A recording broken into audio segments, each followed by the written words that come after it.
Oi, gente. Eu sou a Clara, mãe do Caio e da Isadora. Fui executiva de marketing de uma grande empresa de tecnologia e hoje eu estou no setor educacional. Sou diretora de marketing da Vivae. Oi, gente. Eu sou a Lívia, sou mãe da Luísa, sou mineira. Trabalho já há mais de 20 anos na área de educação e eu sou diretora de produtos educacionais aqui na Vivae. E juntas somos executivas da vida real. Duas mulheres, mães, executivas, que fizeram uma trajetória de muito trabalho, de aprendizagens com erros e acertos, mas também de muitas conquistas. Nós vamos dividir aqui temas essenciais para crescer na carreira do ponto de vista de quem já viveu esses desafios e também colheu os resultados.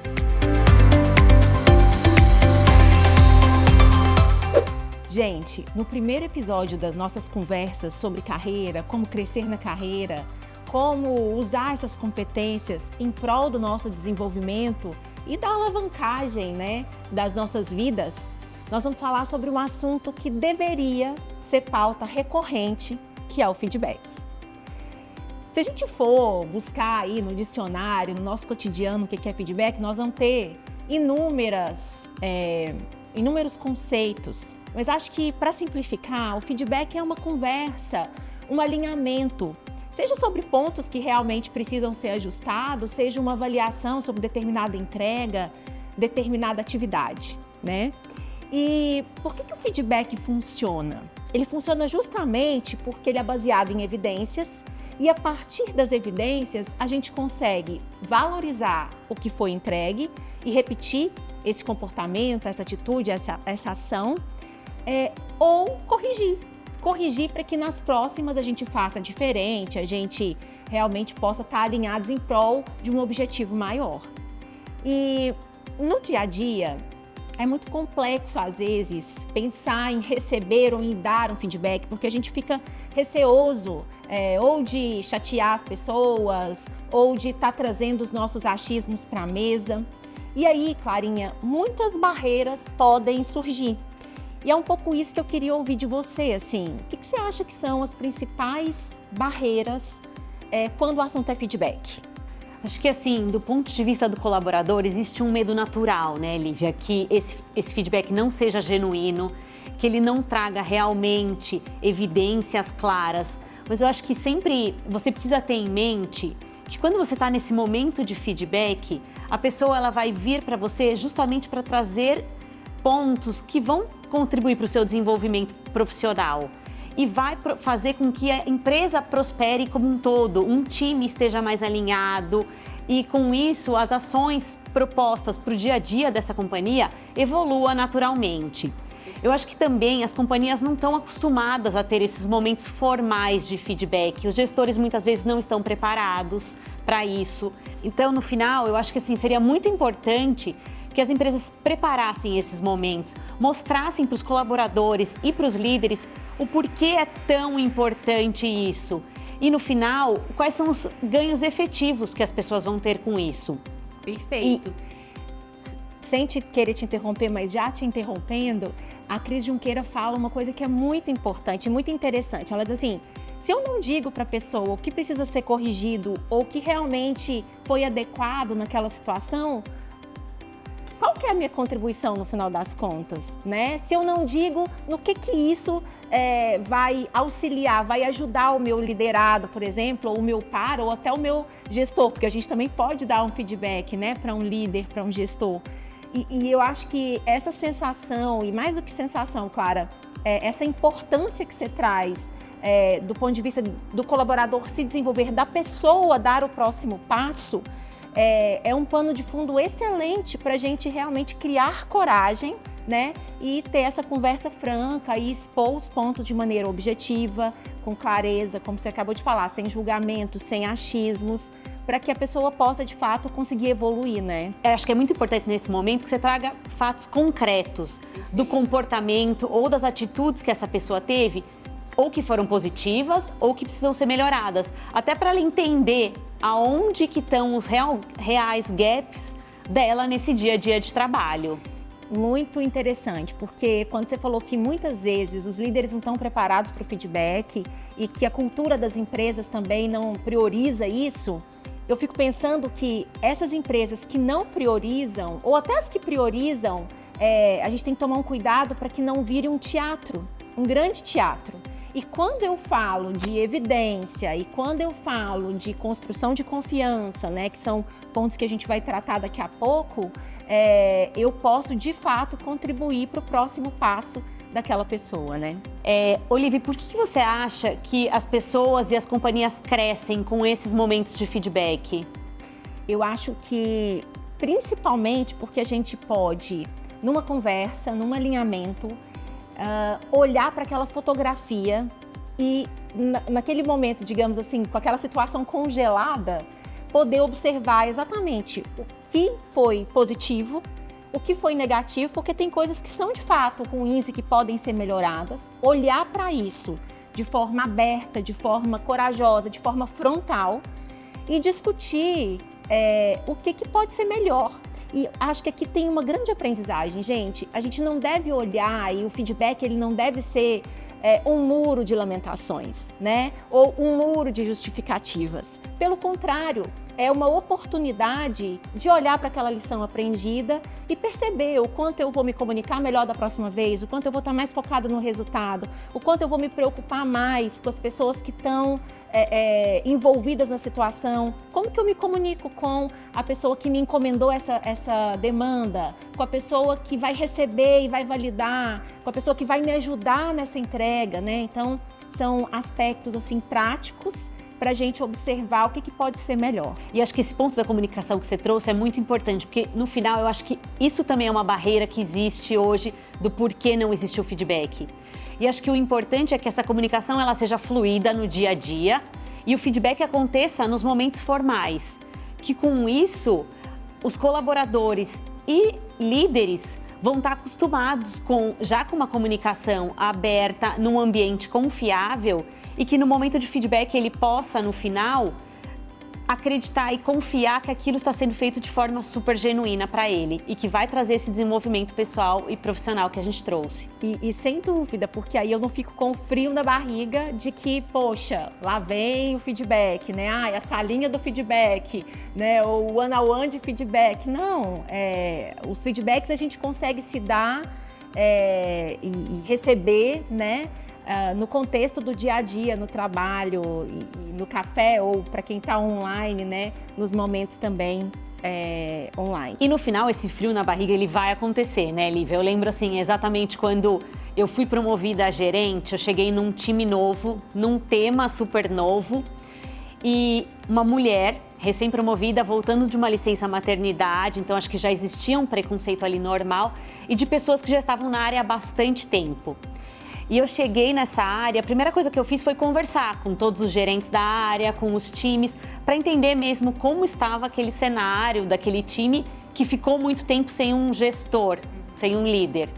E aí eu fui perceber que, dentre uma das gerências, existia um problema claro de gestão, de entrega, e só em uma delas, eram 4 gerentes e uma que existia esse problema. E aí, quando a gente foi aprofundar, conversando com as pessoas, eu entendi que era realmente esse gestor que estava desmotivado, ele não dava as instruções corretas para o time e acabou que eu tive que dar diversos feedbacks para ele.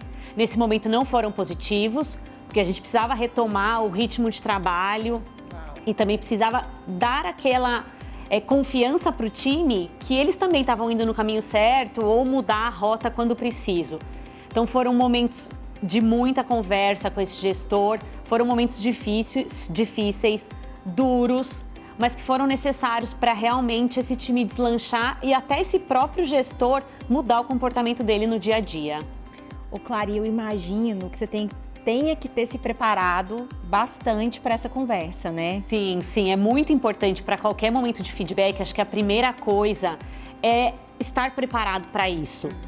E isso acontece ao longo do dia a dia de trabalho. Se for mais fácil para você anotar os pontos ou achar alguma forma de guardar e sempre parar e pensar antes desse momento de feedback, é muito importante. O feedback é muito importante que ele aconteça em um ambiente fechado, sem nenhuma exposição, porque é algo particular daquela pessoa, aquele gestor com aquela pessoa.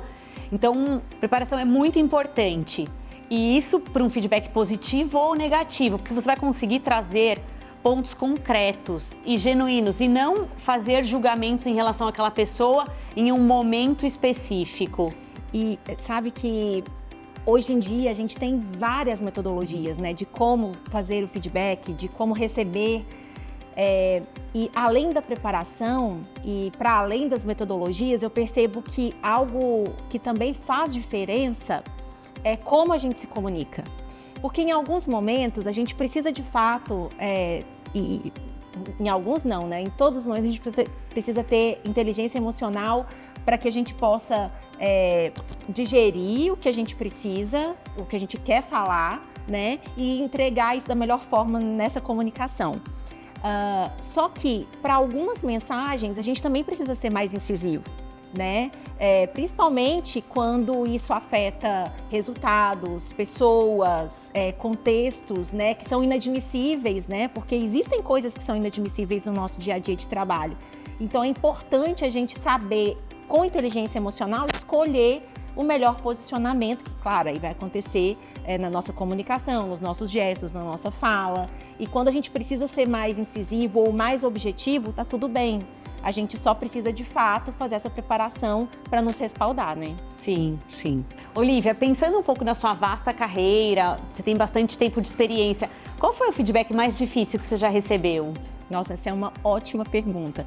Eu não sei se o mais difícil, mas eu vou dizer o que realmente, gente, destravou a minha carreira do ponto de vista de crescimento, para gestão, para uma vida executiva, né, digamos assim.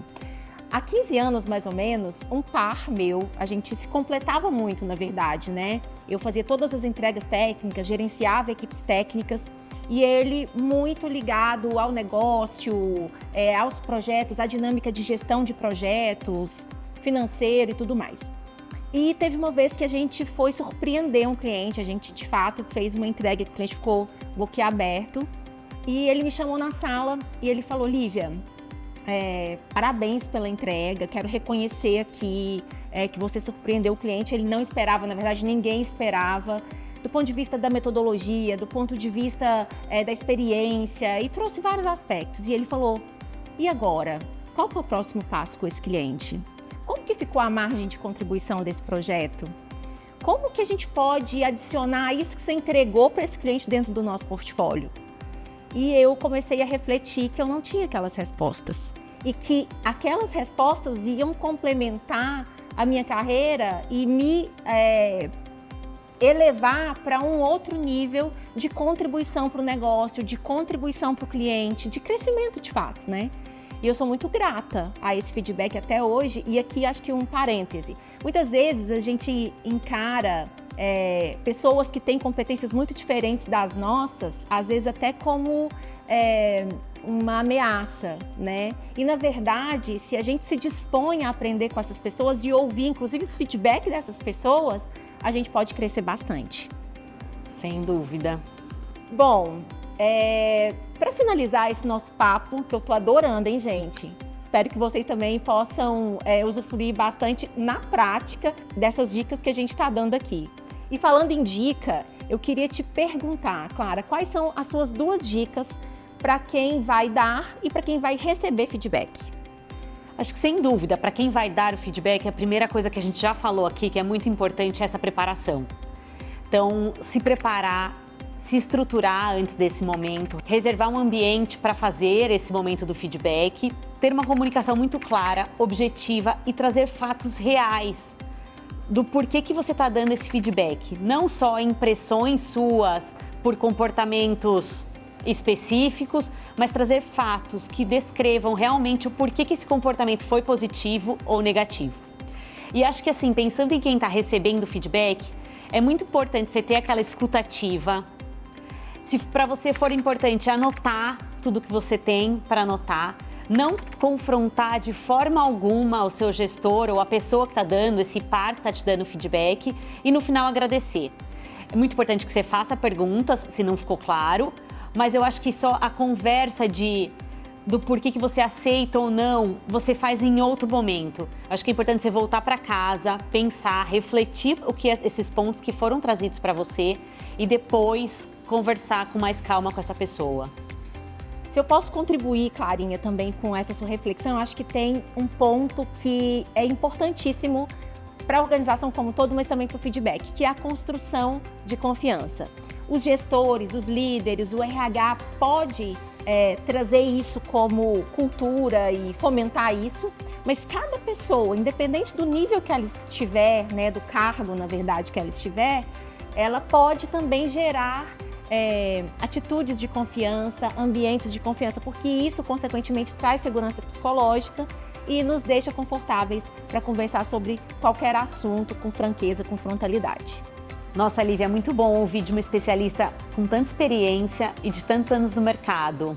Essa troca que foi boa, né? A nossa troca que foi boa. Agora eu quero te fazer mais um convite para o nosso próximo episódio, que a gente vai falar um pouquinho sobre como evoluir na carreira. Te espero lá!